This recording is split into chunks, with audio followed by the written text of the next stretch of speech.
మంచిదే. Okay, so ఇప్పుడు బ్రహ్మానందం గారికి మైక్ హ్యాండ్ ఓవర్ చేసేస్తున్నాం. బ్రహ్మానందం గారు, నేను ఇక్కడి నుంచే మాట్లాడతా, పర్వాలేదా? నా బతుకంతా ఇలాగే అయిపోయింది. 40 సంవత్సరాల క్రితం ఇలాగే వెనక నుంచి తోశారు, ఇప్పుడు ఇక్కడికి వచ్చి పడ్డాను.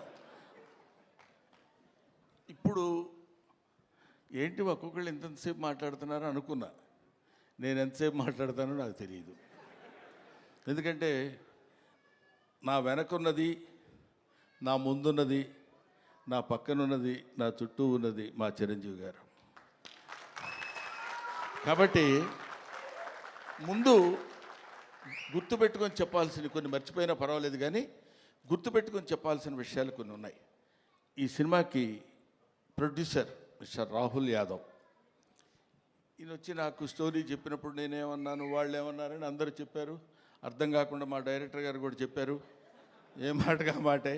కానీ మేమందరం కలిసి కూర్చుని చేసేటప్పుడు ఒక ప్యాషన్ ఉన్న ప్రొడ్యూసర్. జనరల్గా ఊరికే ఏదో డబ్బు ఇచ్చేసి సినిమా చేసేయండి అనేట కాకుండా, సినిమా ఇలా తీస్తే బాగుంటుంది, ఇలా ఉంటే రాత్రి 7:30 వరకు, ఇవాళ మార్నింగ్ 7:30 వరకు కూర్చుని పనిచేసినటువంటి అతి తక్కువ మంది కుర్ర ప్రొడ్యూసర్స్లో నేను చూసింది రాహుల్ యాదవ్ని. I feel proud. అటువంటి అంటే కొంచెం చదువుకుని దాన్ని ఆకళింపు చేసుకుని మంచి సినిమాలు తీయాలనేటువంటి ఆలోచనలో ఉన్న ప్రొడ్యూసర్స్లో రాహుల్ యాదవ్ ఒకడు. ఆ తర్వాత డైరెక్టర్ నిఖిల్ తను ముందు అసలు ఫస్ట్ ఒక 3 days నన్ను, ఇంకా ఇదిగో ఇప్పుడు మన రఘుబాబు లాంటి వాళ్ళను, లేకపోతే ఒక రాజీవ్ కనకాల లాంటి వాళ్ళను చూసినప్పుడు ఒక చిన్న, అంటే నేను వీళ్ళని డైరెక్ట్ చేస్తున్నాను అనే దాని నుంచి ఒక 3 days కొంచెం తప్పుకోవడానికి కష్టపడింది. ఎందుకంటే వెరీ వెరీ గుడ్ బాయ్, దానితో పాటు వెరీ ఇంటెలిజెంట్ బాయ్. లేకపోతే ఇంత కథ ఈ రకంగా రాయగలిగినటువంటి కెపాసిటీ సామాన్యంగా ఉండొచ్చు. ఇది తాత మనవడు గురించి చెప్పేది.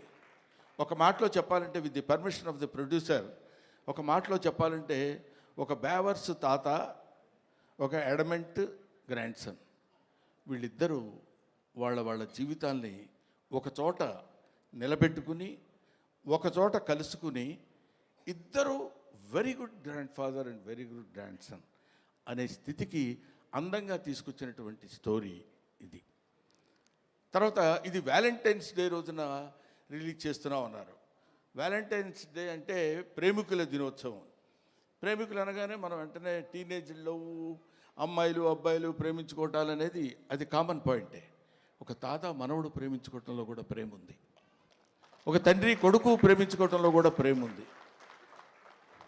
ఇలాగా ఒక స్నేహితుడు మధ్య కూడా ప్రేమ ఉంటుంది. అది ప్రేమ ఈజ్ యూనివర్సల్. అది రేపు తాత మనవడిద్దరి మధ్య ఉన్నటువంటి ప్రేమ గురించి చెప్పే రోజున February 14th ఈ సినిమా రిలీజ్ అవుతుంది. సినిమా చాలా అద్భుతంగా ఉంది. నా మాట వినడం చూడండి, అమ్మతోడు మీరు నమ్మండి సార్, నా మాట వినడానికి బతికినాటం కాదు. సిన్సియర్గా సినిమా బాగుంది అని అబద్ధం చెప్పకుండా చెప్పేటువంటి స్థితి నాకు నా సినిమా చూసిన తర్వాత కలిగింది. అందువల్ల మీ ముందు చెప్తున్నాను. ఆ తర్వాత ఈ సినిమాలో నాకు గురువు, దైవం, ఆద్యుడు, నీ పేరు చెప్తాను అనుకుంటున్నావు కదా నువ్వు? చిచ్చి, నీ పేరు ఎందుకు చెప్తాను నేను? వెన్నెల కిషోర్. అతను ఇందాక ఊరికే కావాలండి కామెడీగా అన్నాను కానండి, మనిషి చాలా, అంటే ఎక్కువసేపు ఆయన కామెడీ చాలా బాగా చేస్తాడు, ఈ సినిమాలో అద్భుతంగా చేశాడని చెప్పడం కంటే, ఈ కథ ముందు రాహుల్ యాదవ్ గారు ఆయనకు వినిపించారు, హీరోగా ఉండండి మీరు చేయండి అని. సెల్ఫ్ క్రిటిసిజం అంటారు, ఆత్మవిమర్శ. ఆ కథ నేను విన్న తర్వాత అతను, నేను లాభం లేదండి ఈ సినిమాలో నేను ఆ క్యారెక్టర్ చేయలేను హీరోగా. అది హీరోగా చేయగలిగింది తాత మనవడుగా, తండ్రి కొడుకులుగా ఉన్నటువంటి వాళ్ళు తాత మనవడుగా చేస్తే చాలా బాగుంటుందని ఆయన మిత్రుడు గౌతమ్ గారి పేరు ప్రపోజ్ చేసి తీసుకొచ్చినటువంటి వ్యక్తి మిస్టర్ వెన్నెల కిషోర్. సో ఇంత మంచి మనసుల యొక్క కలయిక చేత ఏర్పడినటువంటి ఒక అద్భుతమైన సినిమా ఇది అని నేను చెప్తున్నాను. ఇటువంటిది ఈ సినిమా లాంటివి. తర్వాత ఈ సినిమాకి డిఓపి చాలా అద్భుతమైనటువంటి పద్ధతిలో బహుశా ఇందాక మీరు చూసినప్పుడే మీకు అనిపించి ఉంటుంది. డిఓపి గారు కానివ్వండి, ముఖ్యంగా music director Sandilya, I love him. ఈ శాండిలియాను డైరెక్టర్ గారు ఇద్దరు కలిసి బాగా అరేంజ్ చేసుకున్నట్టున్నారు కదా, అంటే పేరెత్తగానే అరుస్తున్నారు అలాగా. రైట్. శాండిలియా ఎవరో నాకు పరిచయం చేస్తూ, సుమ అనుకుంటా, సుమ నాకు పరిచయం చేస్తూ ఒకసారి అదే మొన్న ఏదో ఇంటర్వ్యూలో శాండిలియా గారు ఎవరి దగ్గరండి కీబోర్డ్ ప్లేయర్గా కీరవాణి గారి దగ్గర వైలినిస్ట్గా చేశారండి, చాలా గొప్పగా. ఇంతకుముందు మనం మామూలుగా చెప్పుకునేటప్పుడు కీరవాణి గారి దగ్గర పనిచేశారండి అంటారు కదా, ఈ సినిమా తర్వాత శాండిలియా గారి దగ్గర పనిచేసేవాళ్ళు అండి వీళ్ళని చెప్పుకుని చూస్తున్నాను నేను. ఇందులో అతను ఉన్నాడు కాబట్టి చాలా గొప్పగా చేశాడని చెప్పే మాట కానే కాదు, సిన్సియర్గా చెప్తున్నాను. చాలా అంటే ఒక స్టాండర్డ్ మ్యూజిక్ డైరెక్టర్ అనిపించింది నాకు అది చూసిన తర్వాత. I love it. ఇది అయిపోయింది ఇంతవరకు. ఈ తర్వాత ఇంకెవరిని మిగిలిపోయారా? ఎవరు మిగలలేదు. ఇంకా గెస్టుల జోలికి వచ్చేయచ్చు మనం. గెస్టులు మీరు గెస్టులు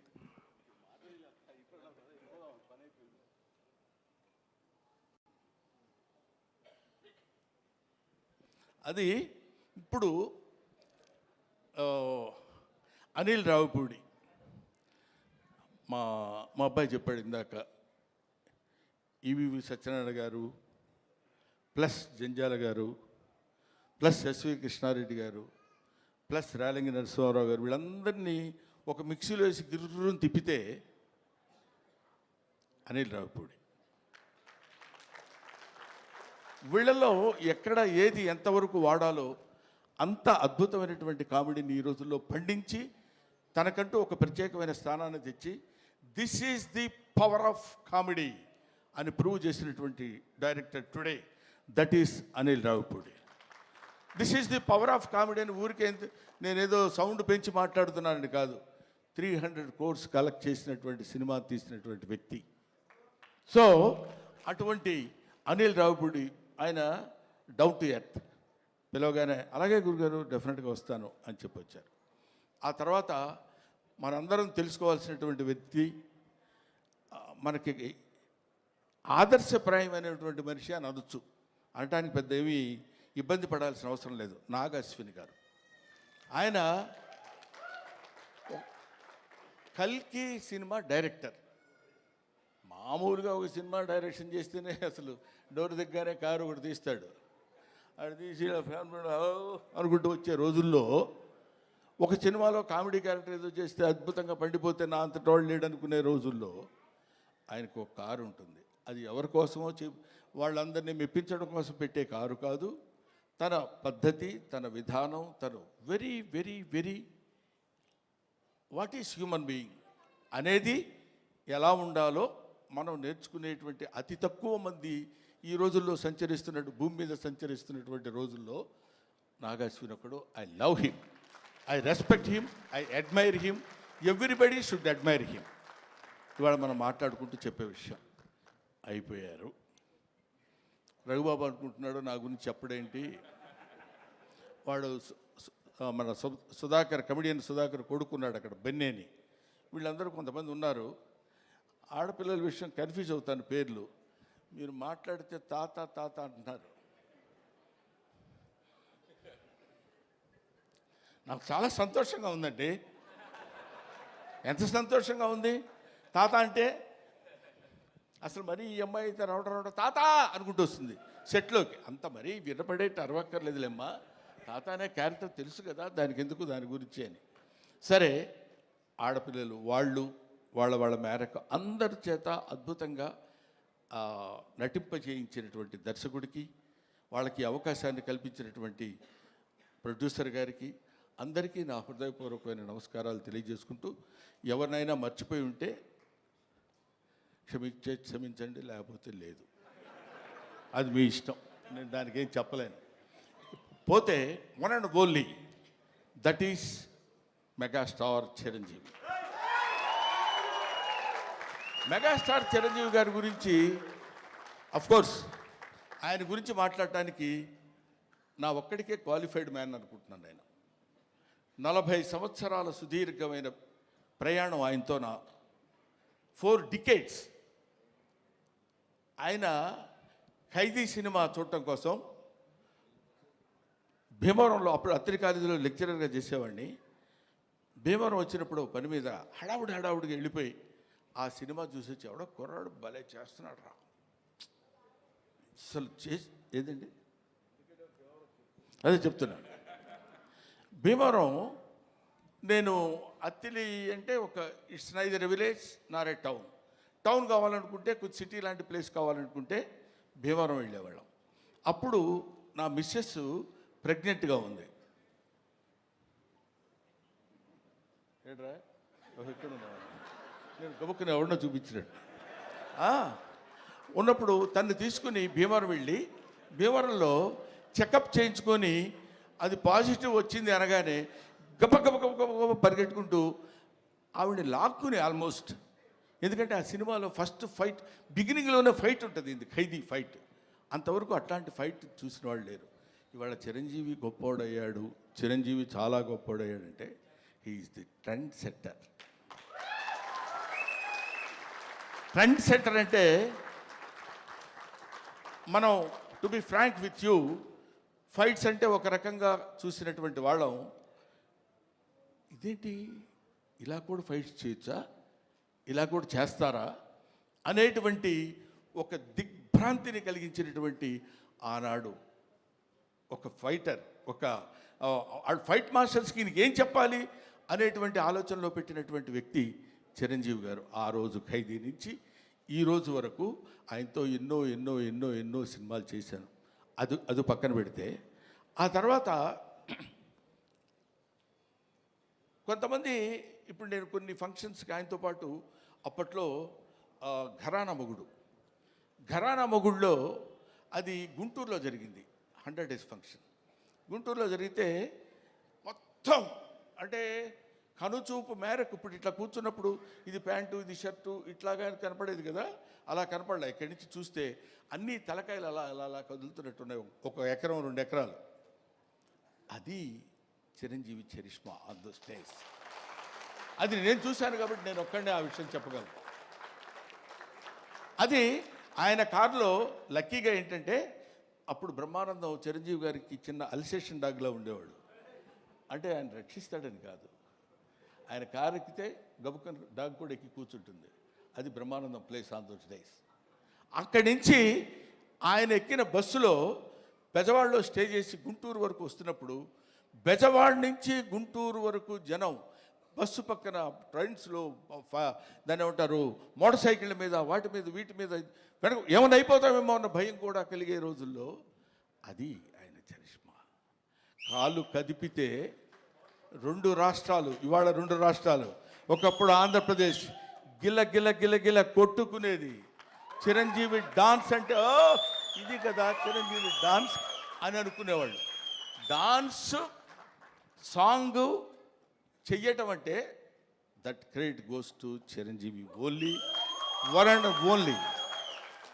ఆ తర్వాత ఫైట్స్, తర్వాత కొన్నాళ్ళు మాకు భయం వేసింది, మా బొచ్చల్లో రాయేస్తాడేమో అని. అంత బాగా కామెడీ చేస్తాడు ఆయన. అది చూడండి, అది ఏమీ ఎరగనట్టు అట్లా ఫేస్ పెట్టి ఇలా అన్నట్టు, ఎంత మేమందరం సరదాగా కామెడీ కాబట్టి సార్ ఏ కిషోర్ నువ్వు కూడా చేసినట్టున్నావు కదా, ఏముంది సార్ అన్నట్టు ఉంటుంది. కానీ మన భయాలు మనకు ఉంటాయి. అది అనేక రకాలైనటువంటి, ఇప్పుడు ఎవరు నేర్పారమ్మ ఈ కొమ్మకు పూలిమ్మని రెమ్మకు అన్నట్టు, ఎవడు నేర్పాడు ఈయనకి హార్స్ రైడింగ్? ఎవరు నేర్పాడు? ఇవాళ నేర్చుకుంటానికి వాళ్ళ ఫాదర్ హార్స్ రైడింగ్ నేర్చుకోరా అని చెప్పి అక్కడికి పంపించరా, తనే నేర్చుకున్నాడు. కొదమ సింహంలో అలా పట్టుకుని కౌబాయ్ లాగా క్యాప్ పెట్టేసి వెళ్ళిపోతున్నాడంటే దట్ ఈస్ చిరంజీవి. అసలు బంగారు కోడి పెట్ట అన్నప్పుడు ఇదిగో, ఇది 25 years బ్యాక్ చరిత్రని ఇప్పటి వరకు మీరు గుర్తుపెట్టుకుని ఉన్నారు. That is Chiranjeevi. ఊరికి నేను చిరంజీవిని పొగట్టడం కోసం నేను ఇవాళ రమ్మలేదు. ఆయన ఇవాళ యాక్సెప్ట్ చేసి ఇక్కడికి వచ్చి ఏది చేసినా అదొక అద్భుతం, ఏది చేసినా అదొక ఆశ్చర్యం.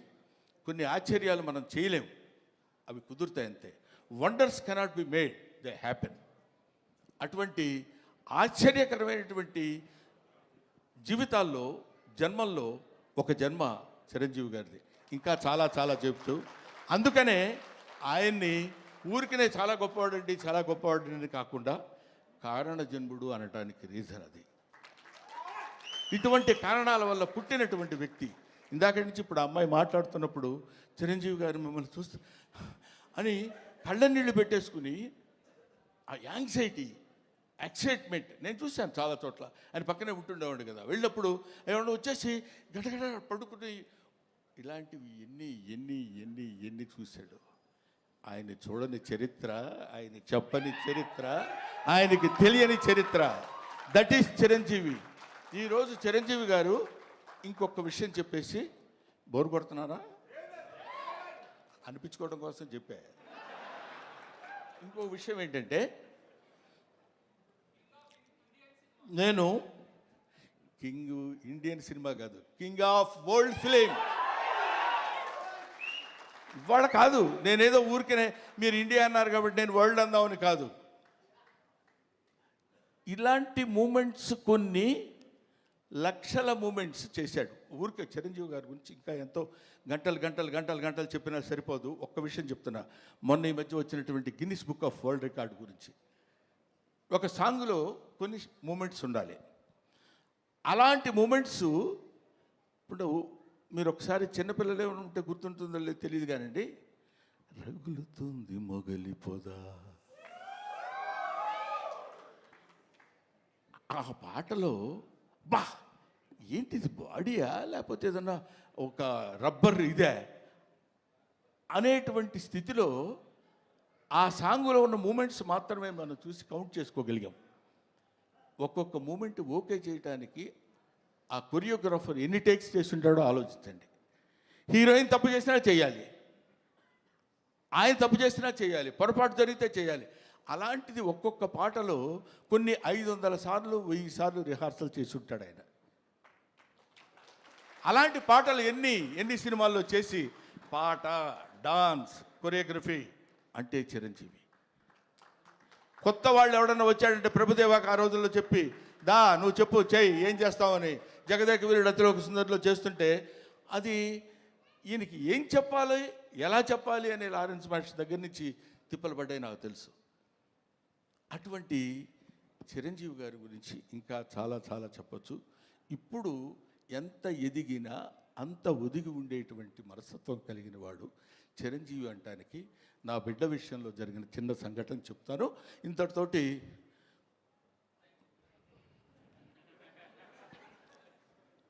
నేను ఈ సినిమాకి చీఫ్ గెస్ట్గా ఆయన్ని పిలుద్దాం అనుకుంటే సరే ప్రతిసారి మనకు తెలుసు కదా ఆయన గురుగారు మన ఇంట్లో అంటే వస్తాడు ఆయన. వీడి ప్రతిదానికి ఎక్కడ ఏదైనా రండి అంటాడేంటి అని అనుకుంటారేమో అనే ఆలోచనతోటి కొంచెం తటపటాయించా. నాకు నా తమ్ముడు ఉన్నాడు ఎదురుగా, రాజా రవీంద్ర. అతనితో చెప్పా ఇట్లా, మీరు ఎందుకు సార్ అలా అనుకుంటారు, ఆయన అలా అనుకోడు సార్ అన్నారు. అయినా నాకు కొంచెం చాలక ఎవరినన్నా పిలుద్దామా, ఎలాగన్నా ఎవరన్నా వస్తే బాగుంటుంది కదా అనుకుంటే ఈ విషయం తను చిరంజీవి గారికి చెప్పాడు. ఏమండి బ్రహ్మానందం అనే సినిమా వాళ్ళ అబ్బాయితో తీశాడు, యాక్ట్ చేశాడు, మిమ్మల్ని చీఫ్ గెస్ట్గా పిలవాలనుకున్నాడు. కానీ గురువుగారిని మరీ మనం ఎక్కి తొక్కేసినట్టు బాగుండదురా, ప్రతి చోటకి 9వ తారీఖు 5వ ఫంక్షన్ ఉంది, 10వ తారీఖు అయితే మళ్ళీ 11వ తారీఖు ఫంక్షన్ అంటే కొంచెం ఇబ్బందిగా ఉంటుందని అన్నాడంటే ఆ ఫోన్ ఇలాగి అని తన దగ్గర ఫోన్ తీసుకుని సడన్గా చూస్తే ఈయన ఫోను, బ్రహ్మం రా చాలా కాలం అయింది మాట్లాడి, నన్ను పిలవడానికి ఎందుకంత మొహాటపడ్డావు? లేదు నేను ఇటు సైడ్ నుంచి అంటే మాట ఇంకా ఇక్కడి నుంచి వాయిసే ఒకటి, దానిలో చేసిన తప్పు ఇంకోటి, ఈ రెండు కలిపినప్పుడు లేదు. గౌతమ్ నీకు బిడ్డ, నాకు బిడ్డ లాంటి వాడేరా, నువ్వేమి ఆలోచించొద్దు, నువ్వు ఎక్కడో టైము రాజా రవీంద్రకి చెప్పు, నేను వస్తున్నాను, you just note it down, that is Chiranjeevi.